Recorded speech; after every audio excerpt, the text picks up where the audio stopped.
Can you start by telling me your first and last name as well as the spelling?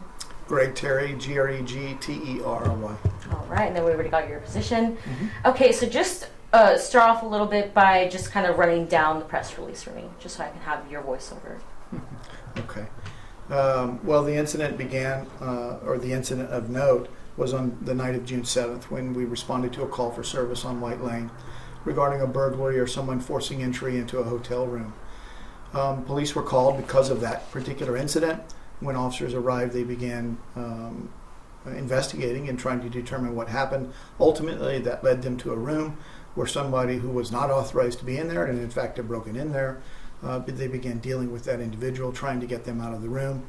That failed in terms of them calling her out.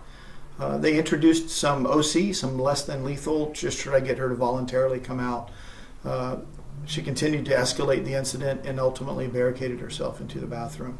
So officers forced entry into the bathroom. A canine was inserted into the bathroom. And it was during this encounter that the focus of this conversation occurred. A sergeant, 2 days later on the 9th, began reviewing the body cam footage from that incident, discovered it, made the reports, and subsequently that led to criminal and administrative investigations. And then ultimately the filing of criminal charges by the district attorney and a warrant for the officer last night.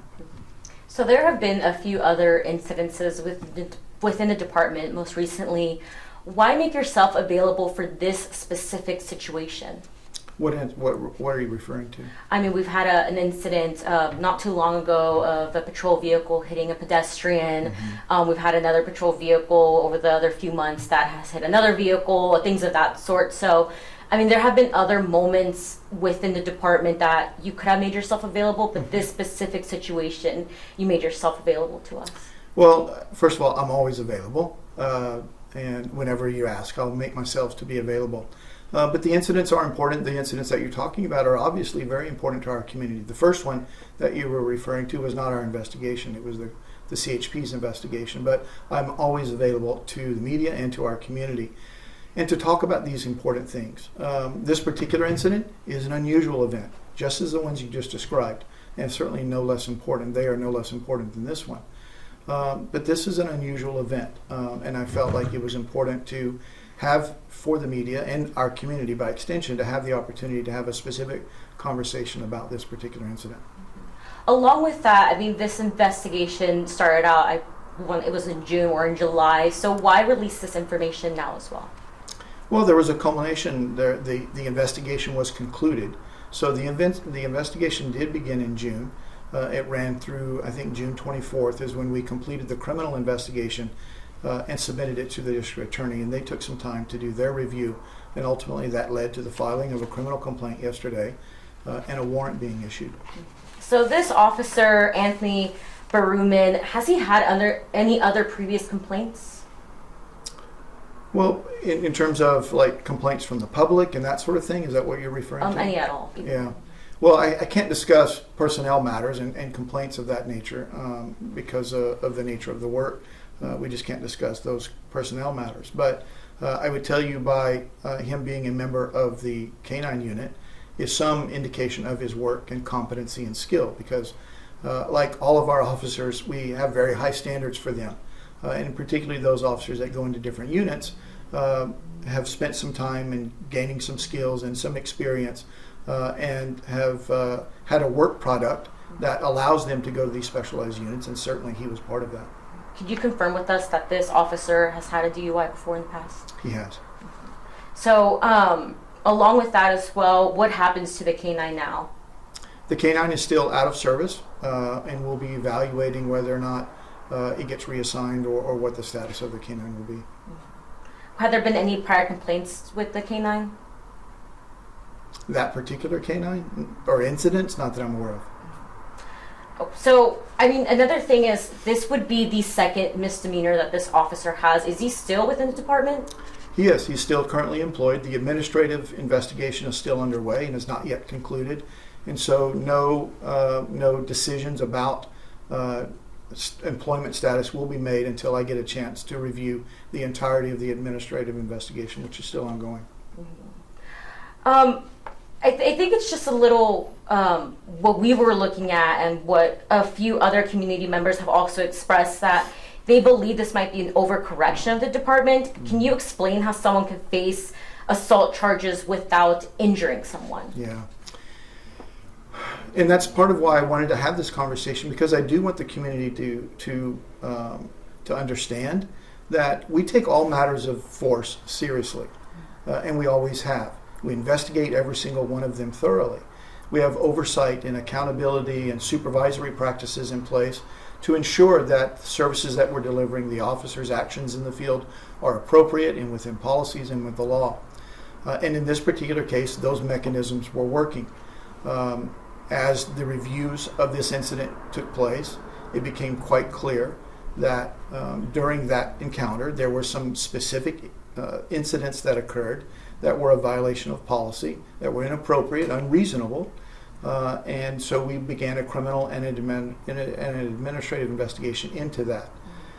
The conclusion of that criminal investigation led to us believing that it was appropriate to submit the case to the district attorney. After the district attorney reviewed it, they also concurred, apparently, that there was appropriately a criminal case filed in this case, and that's what they did. So I wouldn't absolutely consider it an overreaction at all. I think what we did is, in this case, and what I want the community to know in future cases, that we will do exactly what we did, that we take these matters seriously, we will investigate them, and when there's things that are not done right, not done appropriately, and in this case, unlawful, that we're going to take action, the appropriate action, and we will continue to do that. Could you also comment about the amount of officers that arrived to this situation? I was looking at the footage that night, and there looked like there was well over 10 officers that arrived for one person. Yeah, I don't know how many officers were there. It went on for some extended amount of time, and we talked a little bit about what the officers were dealing with. And these kinds of situations are difficult, but it's also situations that officers face every single day. I'm incredibly proud of the work of the men and women every single day that are out serving in our community. And this incident certainly is not a reflection of all of them. And so I think that's also important for the community to know from this, is that I do have absolute confidence in the men and women here. But I also want the community to have confidence that when things are not done right and not done well, in this case unlawful, that we're going to take the appropriate action. Any other message that you'd like to give to the community as well, just after seeing this? I know we also had a bit of a reaction of everyone just kind of being a little confused about the press release. They're reading it, and a lot of questions came about, just confusion mainly. Yeah, and I understand that, because it is somewhat vague in the details of this specific incident. But that's specifically because a criminal complaint has now been filed in the case. And so it'd be inappropriate for me to discuss a case that is currently filed and in the hands of the district attorney.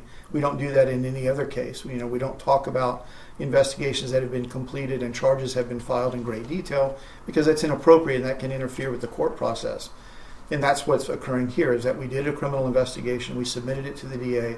They filed criminal charges. We wanted to make the community aware of this incident, of what actions we took, so that they can know what occurred, what happened, what we did about it, and what we will do in the future. And I think those are things that are really important. And that's probably my message to the community, is that they should have confidence that although we have high levels of high standards, and the men and women here every day maintain that standard and prove that to our community, but also the community can have confidence that when things are not done well, that we will address them promptly and appropriately.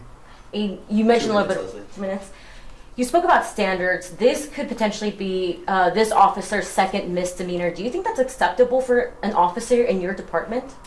Like I said, I don't know what ultimately the full facts of this will be from the administrative perspective, and so it would be inappropriate for me to comment on that, having not yet read the investigation, because it's not completed. And so it would be most appropriate for me to reserve that until I get a full view of the investigation. And then by then we'd be able to have that comment. Right. Can you speak in general about how canines are deployed and some of the guidelines there? Well, uses of force in general, when an officer uses force or some tool, it's got to be reasonably necessary and under the totality of all those circumstances. And so a canine is no different. in many different instances, most often that you'll see a canine deployed where there's assaultive, dangerous behavior or weapons involved and that sort of thing, where it doesn't yet rise to the level of deadly force, but it's important that there is some lower, lesser level of force that's the right intervention in a particular incident. And so, our force options are really about control holds and standard handcuffing and pepper spray and baton, and it escalates all the way to deadly force. Canine is not a deadly force, and so it is one of the lesser levels of force.